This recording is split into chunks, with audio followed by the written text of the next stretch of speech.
blow for the president as the NPA's bid for leave to appeal a ruling for the reinstatement of fraud and corruption charges fails. The public broadcaster fails in its bid to delay court action against Hlaudi Motsoeneng. It's Friday. Hello and welcome to it. You're watching eNews Direct. I'm Duduzile Ramela. I'm Sandy Legangose. Good evening. To comment on any of our stories, you can find us on Twitter and Facebook. That's at eNews Direct. And tonight our hashtags are NPA, VITs and fees must fall.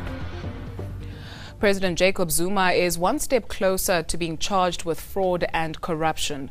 The Constitutional Court has dismissed the National Prosecuting Authority's request for leave to appeal a ruling that the decision not to prosecute Zuma was irrational. President Jacob Zuma says he'll wait for the Supreme Court of Appeal to make a pronouncement before considering his next move. But his legal options are running out. For the past 6 years, the DA has been fighting to give the president his day in court. The North Gauteng High Court finally granted the party its wish earlier this year, ruling that charges should be reinstated.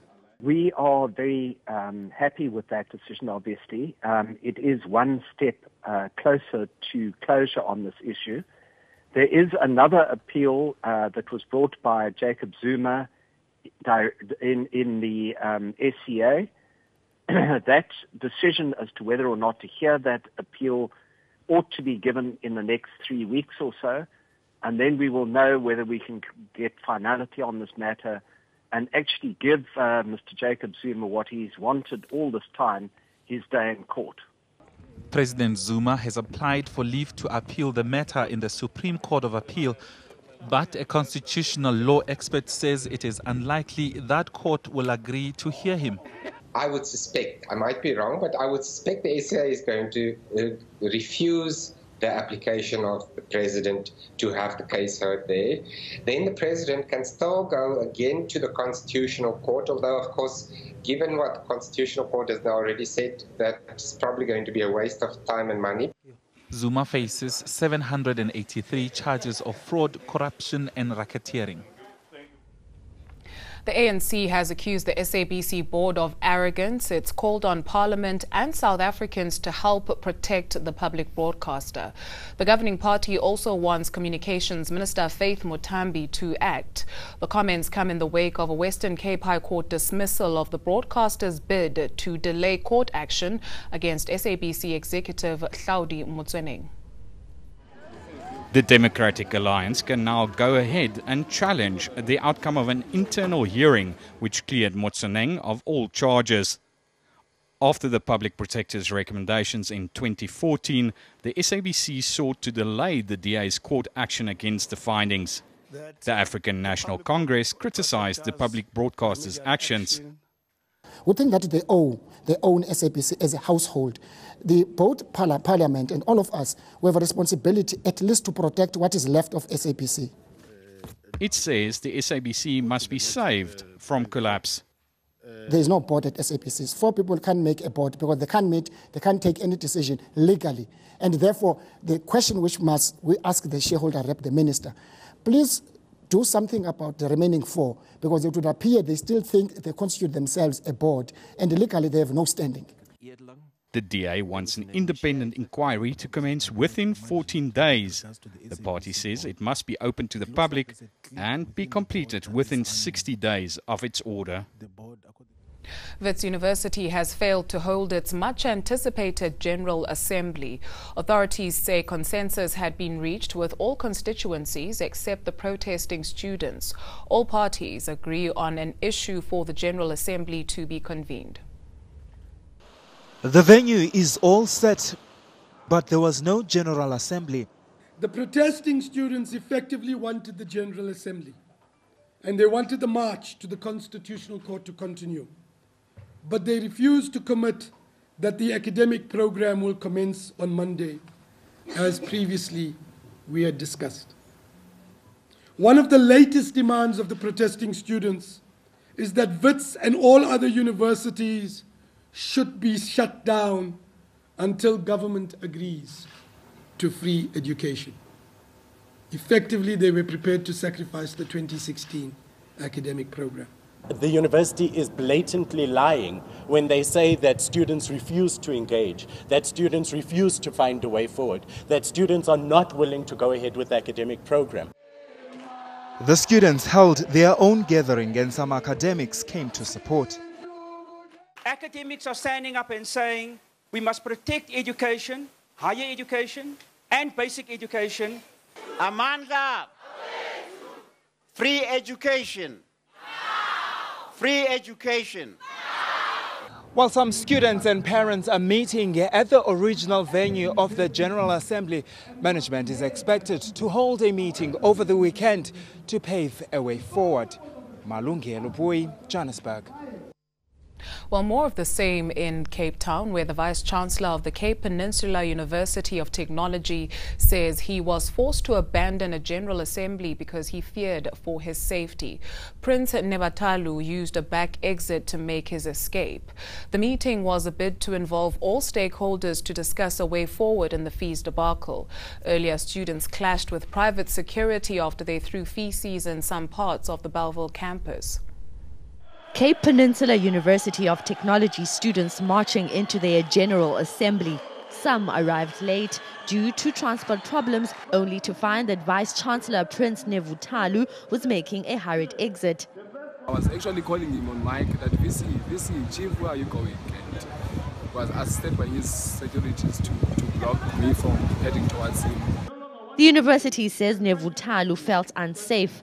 At the meeting, students complained about the absence of some important stakeholders, which includes the University Council.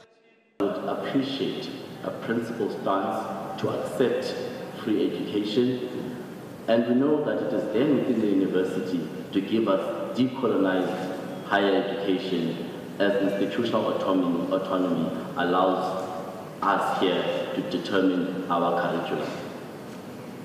2, we demand that will bring back all expelled and suspended students. Nevathalu had this to say before his exit. I am supposed to uphold the statutory obligations of CPUT. I am the one who has to ensure that we follow all the procedures, the discipline, the laws, and statute, everything. This is my responsibility. The General Assembly is set to convene tomorrow.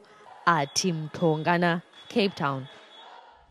Newly appointed Public Protector Busisiwe Mkhwebane says it's unfair to brand her a political puppet before she's even started the job. She says there's no truth to suggestions that she's been put in office to bury the so-called state capture investigation into the Gupta family. Mkhwebane is adamant she will serve the Constitution without fear or favor. Busisiwe Mkhwebane starts her new job as Public Protector on Monday. But she's already facing accusations that she plans to frustrate her office's investigation into the Gupta family and their alleged attempts to offer ministerial positions in exchange for favors. She says her response to a question about her office's priorities has been seriously misconstrued. I said my priority is to deal with the backlog cases and make sure that we complete them, because we don't want to be seen to be perpetuating the very same undue delay which we are investigating in government departments. So it was based on that. But then the issue of the state capture, I said, yes, the preliminary report will be issued. Then when I'm in the office, I'll see what more still needs to be done. Outgoing Public Protector Hlaudi Motsoeneng met with President Jacob Zuma on Thursday to question him about his friendship with the Gupta family. But the president asked for more time to prepare his response to her questions and suggested that Mkhwebane continue the probe. There's a kind of conjecture that somehow you are a weaker public protector than Advocate Motsoeneng, that you've been put in this position because you're going to be a puppet. You know, I don't have control over perceptions of people. Let them give me a chance. I'll do my work. Mkhwebane has herself worked as an investigator for the Public Protector's Office, serving there for 6 years. She says she hopes to engage with Madonsela in the coming days and adds that she deeply respects what her predecessor has managed to achieve in her role. Karen Morn, Johannesburg. There were emotional scenes at OR Tambo International Airport this afternoon when South African activist Leanne Naidoo arrived home.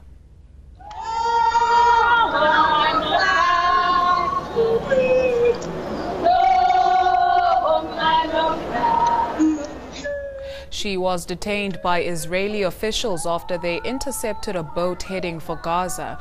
Naidoo was one of several activists attempting to break Israel's blockade of the territory. She was released after intervention by the South African ambassador to Israel.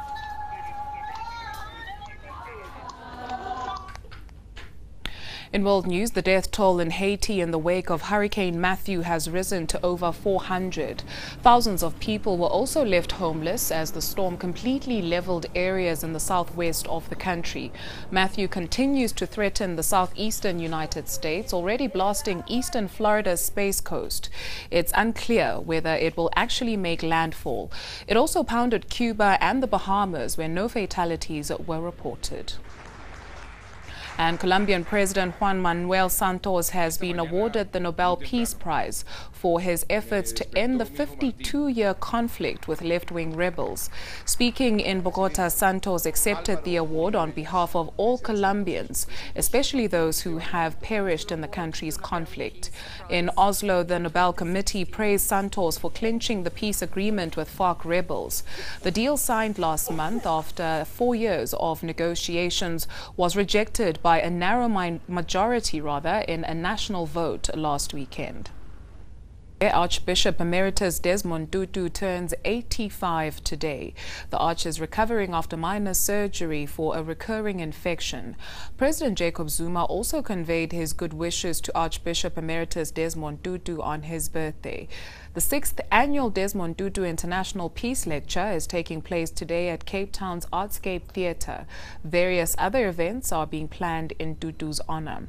And finally, dozens of COSATU members gathered in Braamfontein today as part of their March for Decent Work. The Trade Union Federation had called on all its members across the country to participate in the national strike. COSATU General Secretary Begin Chalinchali says they've called on members to fight for better wages, transport and decent work. He adds they support the students who are fighting for free education. If you've missed any of the stories we're tracking for you this evening, you can of course find us on Twitter and Facebook. That's at eNews Direct, or you can head on over to our website. That's enca.com/direct. After the break, your business news as well as your weekend weather forecast.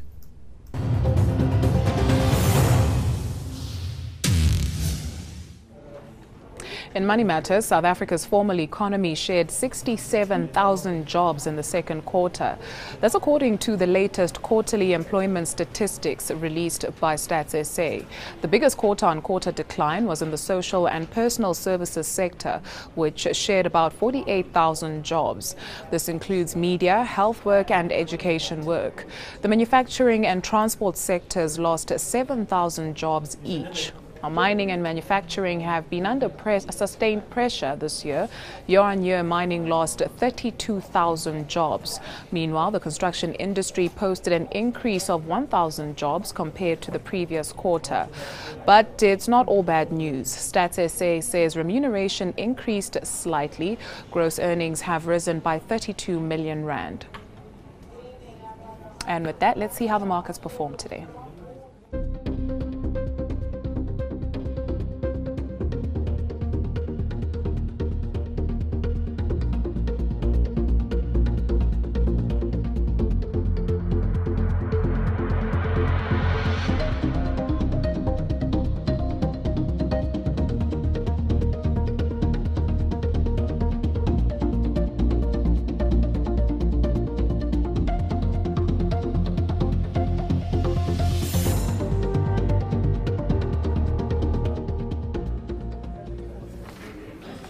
Let's check in with the Weather Center. Here's Candice.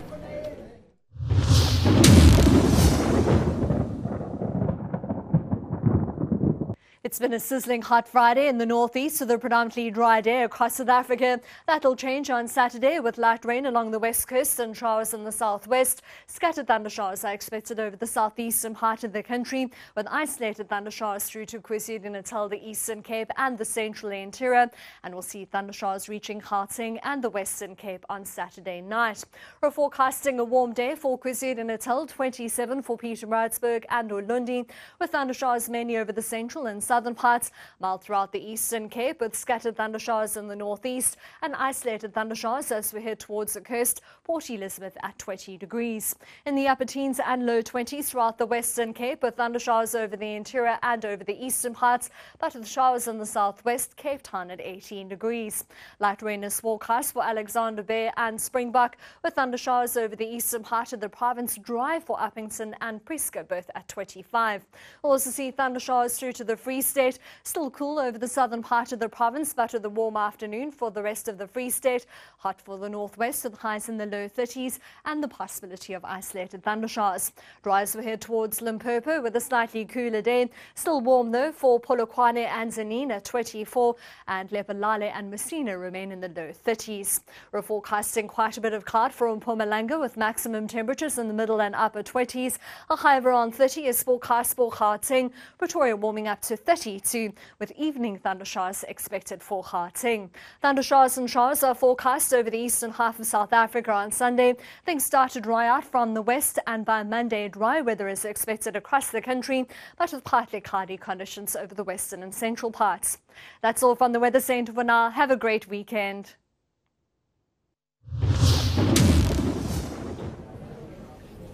Thank you, Candice. After the break, fans defend funny man Skhumba, who landed in hot water over his take on a certain kind of protest at Wits University.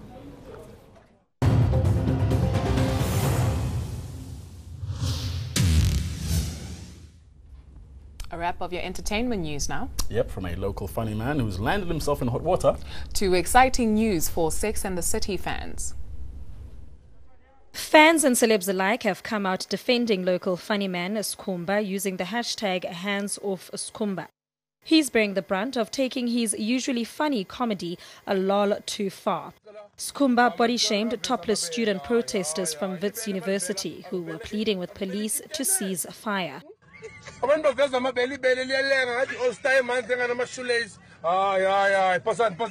upload and an apology, an online petition has been doing the rounds to try get him off his radio slot on Kaya FM.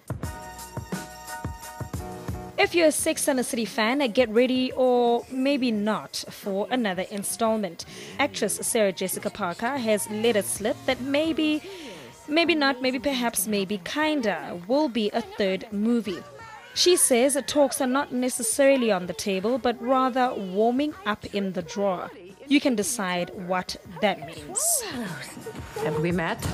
Nandabego SABC, Johannesburg.